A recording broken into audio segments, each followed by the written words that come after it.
Welcome to Section 6.1, Part 1. This is the 43rd session of the CISSP exam prep series. Let's begin at the foundation, with what cryptography is actually trying to accomplish. In this session, we'll lay the groundwork for everything cryptographic. We'll answer several questions. What are the 4 goals cryptography serves? What does each of those goals really deliver? What vocabulary do you need to talk about codes and ciphers? What is a key? And why is its size everything?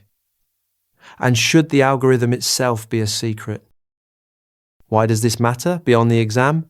Because you will make cryptographic choices in almost every design you touch. Picture a messaging startup, a payment gateway, and a hospital records system. Each one leans on encryption to survive a hostile network. When you know what a crypto system can and cannot promise, you pick the right tool.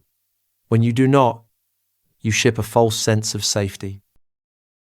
So what are the 4 goals cryptography serves? There are exactly 4, and no single system has to deliver all of them.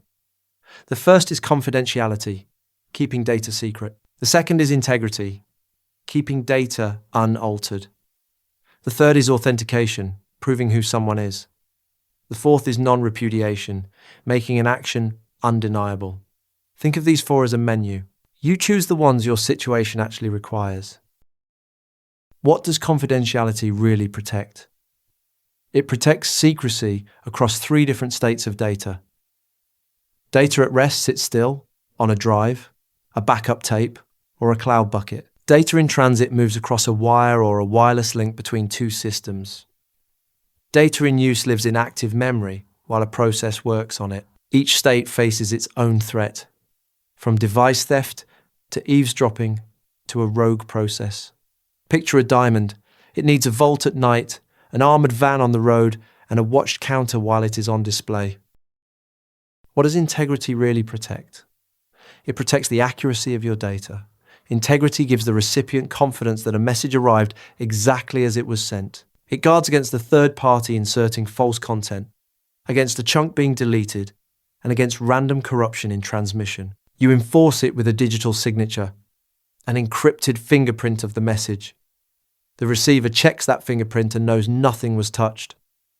Think of a wax seal on a letter. A broken seal tells you instantly that someone got there first. What does authentication really do? It verifies that someone is who they claim to be. A common way to prove this is a challenge and response. Imagine 2 colleagues who share a secret rule for scrambling words. One asks the other to encrypt a random phrase using that shared secret. Only the true partner can return the correctly scrambled version. Once it checks out, identity is confirmed. It is like a password that changes with every question, so overhearing one answer teaches an eavesdropper nothing. What does non-repudiation guarantee? It guarantees that a sender cannot later deny sending a message. It assures the recipient the message truly came from that person, not an imposter. Here is the catch worth memorizing. A shared secret key alone cannot provide this. If 2 people hold the same key, either one could have produced the message, so neither can be pinned down. Non-repudiation comes only from public key systems, where each person holds a private key that is theirs alone. Think of a handwritten signature that only one hand can forge. What vocabulary do you need to talk about ciphers?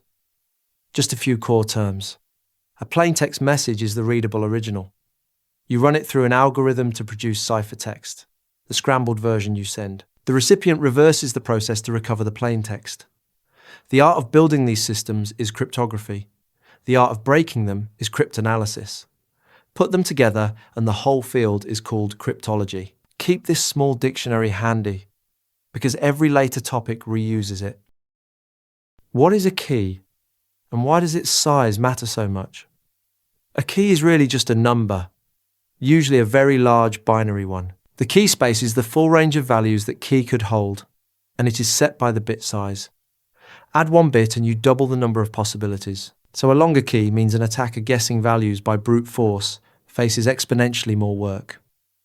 Picture a bike lock. 3 dials give 1,000 combinations, but 4 dials give 10,000. Every extra digit multiplies the effort to break in, and all of your protection rests on keeping that key secret. Should the algorithm itself be kept secret? Most cryptographers say no. The guiding idea here is that a system should stay secure even if everyone knows exactly how it works, as long as the key stays private. The blunt version is simply, the enemy knows the system. Publishing an algorithm invites the whole community to attack it, and weak ones get exposed and abandoned fast. The opposite habit, hiding the design, is called security through obscurity, and it tends to fail the moment someone peeks. Trust the lock, not the fact that nobody has seen the blueprint. So let's bring it together. Cryptography serves 4 goals: confidentiality, integrity, authentication, and non-repudiation, and you pick the ones you need. Confidentiality guards data at rest, in transit, and in use. Integrity proves nothing changed. Authentication proves who you are. And non-repudiation, which needs public keys, makes actions undeniable. Learn the core terms, remember that longer keys mean exponentially harder attacks, and trust open algorithms over secret ones. These foundations carry the rest of the chapter. The MCQs covering all the topics and concepts from this session are available on rucloud.com.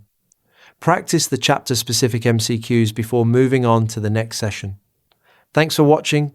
If you have any questions or feedback, post a comment below or email us. I will see you in the next session.